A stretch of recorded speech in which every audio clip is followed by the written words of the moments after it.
ఓం సాయిరామ్. జై శ్రీరామ్. శ్రీ సాయికి వినమ్రత, వినయం, మృదుభాషణ వంటివి పెట్టిన ఆభరణాలు. అలాగే బాబా తన జీవిత కాలంలో ఎవరికీ చేతులు జోడించి నమస్కరించిన దాఖలాలు లేవు.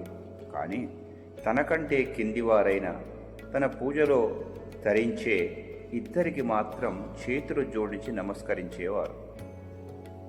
బాబా రోజు విడిచి రోజు చావడిలో నిద్రించేవారు. ఈ సందర్భంగా మసీదు నుండి చావడికి బాబాను భక్తులు ఊరేగింపుగా తీసుకెళ్లేవారు. అదే చావడి ఉత్సవంగా ప్రసిద్ధి చెందింది. ఇది అత్యంత వైభవంగా జరిగేది. ఉత్సవం ముగిశాక బాబా నిద్రకు ఉపక్రమించేవారు. అప్పుడే శేజహారతి ప్రారంభమయ్యేది. శేజహారతి ప్రక్రియను జ్ఞానేశ్వర్, తుకారాం అనే సంతులు నిర్వహించేవారు.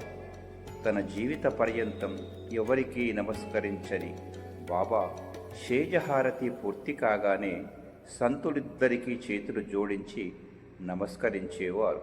ఇది బాబావారి సంస్కారానికి చిహ్నం. ఓం సాయిరామ్. జై శ్రీరామ్. మరిన్ని మంచి వీడియోలతో మీ శరత్ కుమారాచార్య.